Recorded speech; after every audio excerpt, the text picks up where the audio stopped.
नमस्ते। हम आज देखेंगे कि अगर हमारे स्कूल में हमें किसी बच्चे को एडमिशन देना है तो ऑनलाइन एडमिशन प्रोसेस हम किस प्रकार कर सकते या सर्वे किस प्रकार कर सकते। इसके साथ ही साथ अगर हमारा कोई बिजनेस है तो हम हमारे क्लाइंट से अगर कुछ सर्वे करना चाहते हैं तो किस प्रकार कर पाएंगे, यह हम आज सीखने वाले हैं। सबसे पहले हम प्ले स्टोर पर जाएंगे। प्ले स्टोर पर जाने के बाद यहाँ पर हम एक ऐप डाउनलोड करना है हमें, फॉर्म्स लिखने के बाद में इसको सर्च करते हैं। यहाँ पर देखिए आप सर्वे हार्ट, ये फॉर्म्स नाम का ऐप, ये जो है इसे हम डाउनलोड करेंगे। मेरे पास यहाँ ऑलरेडी है तो इसलिए मैं ओपन करूँगा। आपने इसे पहले डाउनलोड करना है, बाद में ओपन करना है। यह फॉर्म ओपन होने के बाद में इसमें दो पार्ट है, गूगल फॉर्म्स और सर्वे हार्ट। दोनों में भी हम सर्वे कर सकते हैं। हम गूगल फॉर्म की बात करेंगे पहले। यहाँ पर नीचे ये प्लस नाम का ये जो ऑप्शन है उस पर हम क्लिक करेंगे। प्लस पर क्लिक करने के बाद में टेम्पलेट्स आएंगे अलग अलग, लेकिन हमें अपना अलग से फॉर्म बनाना है। देखिए इसमें रेडी कुछ फॉर्म्स बने हुए हैं। यह अगर हमें चाहिए तो ठीक है, नहीं चाहिए तो क्रिएट ब्लैंक फॉर्म नीचे जो लिखा है उस पर से हम ब्लैंक फॉर्म क्रिएट करेंगे। यहाँ से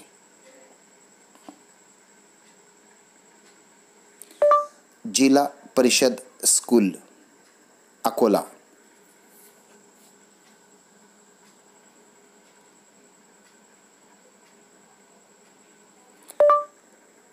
हमने टाइटल डाल दिया जिला परिषद स्कूल अकोला।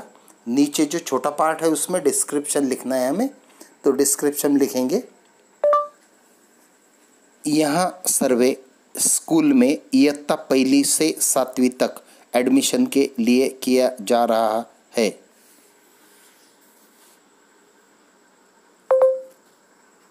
इस प्रकार लिखने के बाद में हमने सर्वे का नाम दे दिया, उसके बाद में डिस्क्रिप्शन लिख दिया।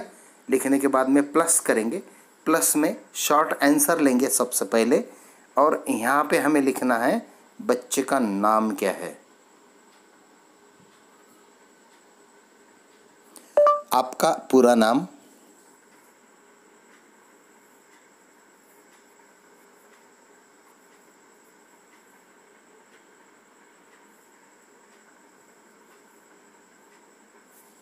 लिखिए। इसको हमने रिक्वायर्ड कर दिया है। उसके बाद सेकंड क्वेश्चन लेते हैं। इसमें हम बच्चे के पिताजी का पूरा नाम पूछेंगे।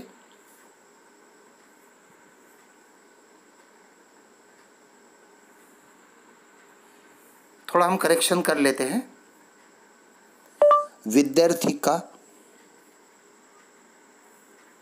हमने विद्यार्थी का पूरा नाम पूछ लिया पहले क्वेश्चन में।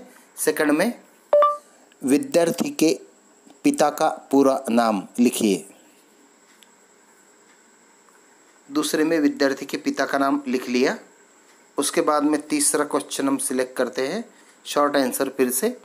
यहाँ पे हम उनकी माता का नाम, विद्यार्थी के माता का नाम लिखिए। इसको रिक्वायर्ड कर देते हैं। यह रिक्वायर्ड इसलिए करना है कि अगर हम रिक्वायर्ड नहीं करते तो यहाँ अगर कोई खाली भी छोड़ दे और सबमिट कर दे तो भी हमारे पास फॉर्म सबमिट हो जाएगा। इसलिए ये यह सब जानकारी हमारे लिए ज़रूरी है, इसलिए हम इसको रिक्वायर्ड कर लेते हैं। उसके बाद में हम आधार कार्ड नंबर लिखवाएंगे बच्चे का, तो शॉर्ट आंसर लेंगे। विद्यार्थी का आधार कार्ड नंबर यहाँ लिखिए। विद्यार्थी का आधार कार्ड हो गया। उसके बाद में हम मल्टीपल चॉइस ऑप्शन लेते। थर्ड,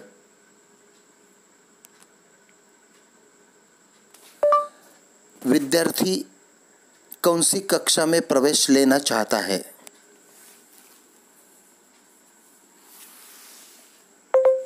विद्यार्थी कौन सी कक्षा में प्रवेश लेना चाहता है। हमने ऐड ऑप्शन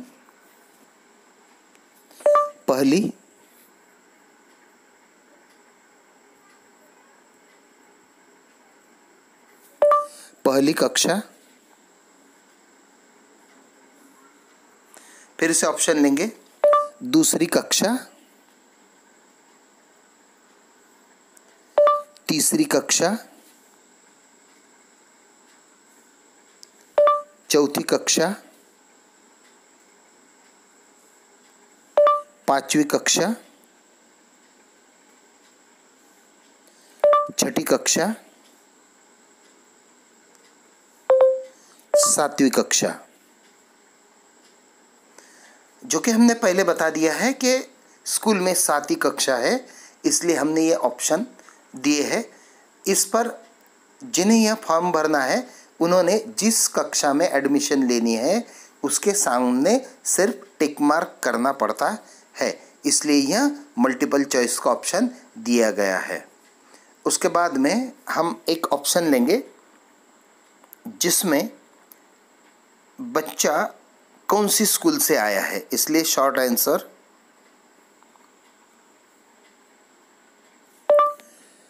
अगर बच्चा दूसरी स्कूल से आया है तो स्कूल का नाम लिखिए।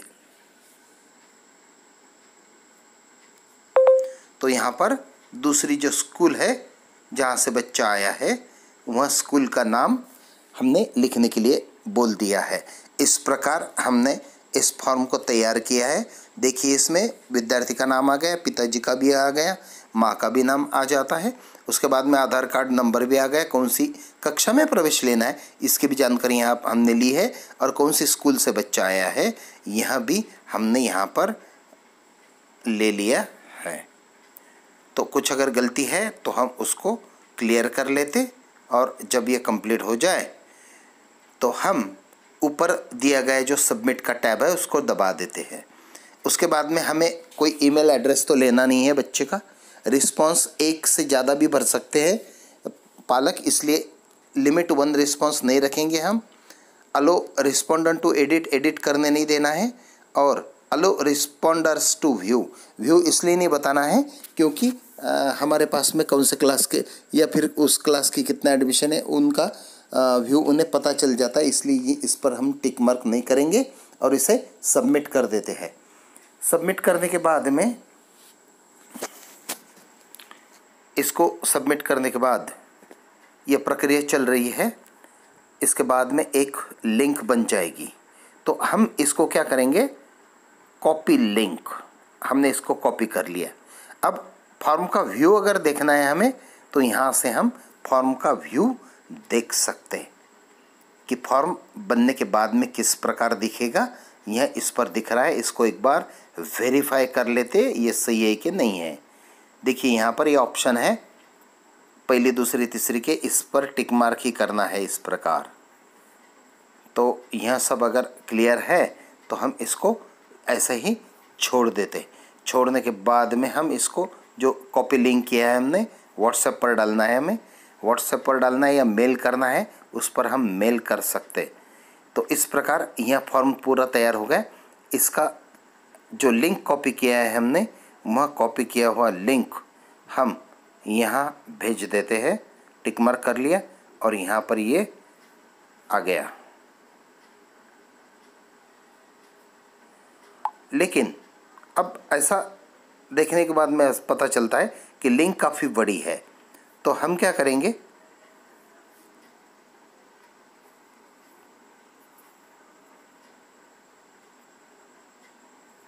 लिंक काफ़ी बड़ी है तो हमने इसको कॉपी कर लिया है। कॉपी करने के बाद में हमारे पास में एक दूसरा ऐप है, तो दूसरे ऐप पे जाते हैं। जाने के बाद में यहाँ पर इसको कॉपी कर पेस्ट कर लेते हैं, लिंक शॉर्ट कर लेते हैं। इसको शॉर्टन URL नाम का यहाँ ऐप है, यहाँ पर लिंक शॉर्ट कर लेते हैं। ये लिंक शॉर्ट करने के बाद में फिर हम जहाँ से निकले थे वहीं पर इसको पेस्ट कर देते, और पेस्ट करने के बाद में इसको फॉरवर्ड कर देते। देखिए वही लिंक यहाँ पर आ चुका है। तो इस प्रकार हम ये फॉर्म एडमिशन के लिए लोगों तक भेज सकते। जब हम इसको एडमिशन के लिए भेजना है तो इसकी एक अच्छी सी पोस्ट बना ले, जिससे कि लोगों को पता चले यह ऐप जो है, यह जो लिंक है यह एडमिशन के लिए भेजी गई है। अगर आपको मेरा ये वीडियो पसंद आया है तो आप मेरा चैनल क्राफ्टी माइंड को सब्सक्राइब कीजिएगा और इस फॉर्म को लाइक करना मत भूलिएगा। धन्यवाद।